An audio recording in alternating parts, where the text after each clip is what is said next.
How's it going, everybody? I'm Dave Glavin, an aspiring NBA salary cap strategist, and today I'll be talking about the Indiana Pacers salary cap sheet and how their team's going to adjust given the situation that they'll be in this season. They're coming off back-to-back deep playoff appearances, but this team is going to look much different this season. Obviously, Haliburton out for the year with the torn Achilles. They lost their longtime starting center, Miles Turner, to Milwaukee.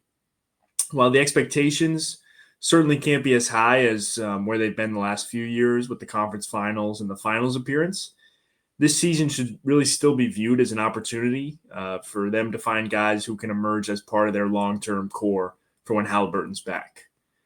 First guy that stands out to me is Benedict Mathurin. The deadline to extend him is October 20th, but I don't expect the two sides to come to a deal just given the role that he's going to have this season. Haliburton and Turner combined for about 25 field goals attempted per game. So look for him to get a bunch of those added to his plate as the starting two guard. It would not surprise me if he averages 23, 24 points per game this season. And with some improved efficiency, I think he could command up to $25 million average annual value in his next deal. Another guy I'm looking at this year is Andrew Nembhard. He's entering the first year of his 3-year extension, and he's going to be shouldering the starting point guard load with Haliburton out for the season.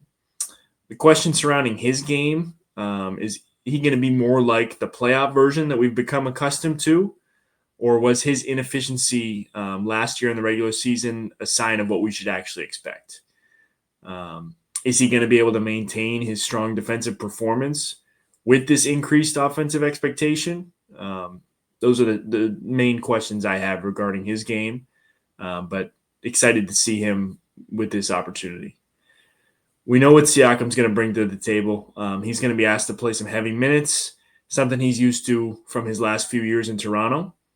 He's a winner. He's coming off an all-star season. He's got 6 straight seasons of 20 points per game or more. I expect him to be in the low 20s again, probably with an uptick in assists, just given that he's going to be asked to create a bit more in Haliburton's absence. But steady presence for this team, their leader with Haliburton out, so I'm not worried about him at all. Aaron Nesmith is coming off another incredibly efficient season, 50, 40, 90 with elite defense. Similar to Nembhard, he really went to another level in the playoffs last season, shot almost 50% from 3. And we obviously can't expect that to continue, but can he handle an increased offensive workload? He's still only 25 years old, plays with an incredible intensity on both ends. He's someone that everyone would want on their team. He is extension eligible, but I don't expect him to get extended either before the season starts just because of his uptick in usage potentially this season. I think he'll command between 12 and 15% of the cap on his next deal, which at that point in time is low 20s to mid 20s average annual value. Biggest question mark in their starting lineup is the center position. They brought back Isaiah Jackson on a 3-year, $21 million deal.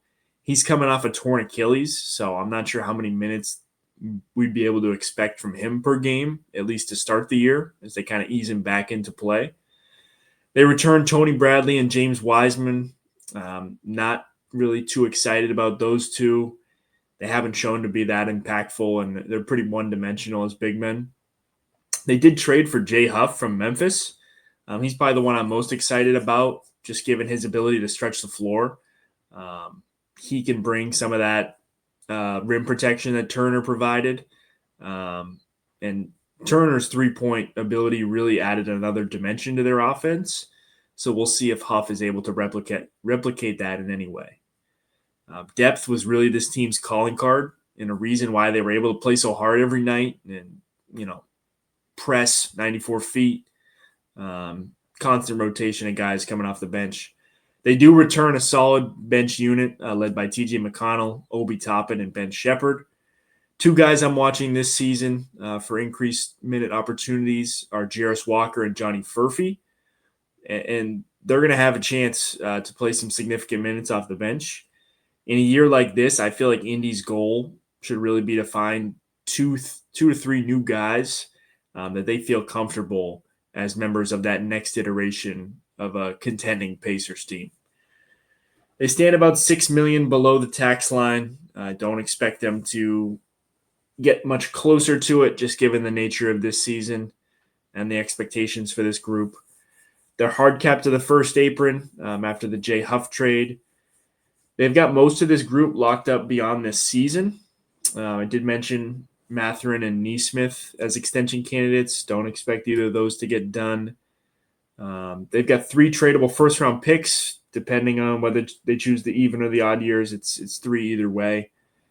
They made kind of a lucky trade during the finals last year. They moved the number 23 overall pick to New Orleans for their 2026 first back. And initially, this was financially motivated in anticipation of bringing Miles Turner back. But Haliburton got hurt, Turner left, and now they have control of their first-round pick. Unlucky on the part of New Orleans, but regardless, it's good for Indiana to have control of that pick. This was initially sent to Toronto in the Siakam deal, and I believe sent to New Orleans in the Brandon Ingram deal. They do have access to the full non-tax mid-level and biannual exception. I just don't expect them to use them based on their relation to the tax right now. Looking at this roster, I think the only trade candidate is TJ McConnell at this point. Just given his age, I don't think he's a part of their long-term core. I think he could return some solid value. He's a good distributor, plays incredibly hard. I can see a team like Houston looking to get him if they aren't able to find success without Fred. Obviously, his shooting limitations limit his trade value and might not be the best fit on Houston, but they did draft Cam Jones in the second round. And while he's more of a score-first guard, this is the year to give him a shot to see what he has. Another name to watch in that guard rotation is second-round pick Talon Peter out of Liberty. Insanely efficient final year in college. Shot 76% on twos and 45% from three. I thought that was a typo at first. But look to see if he can crack the rotation. Rick Carlisle always finds a way to get the most out of his group, similar to Spoelstra. I feel like this year will be no different. Everyone is writing this group off without Haliburton and Turner. I think they can surprise people, especially in a weaker Eastern Conference. I do understand the doubts that people have about them being able to consistently generate offense.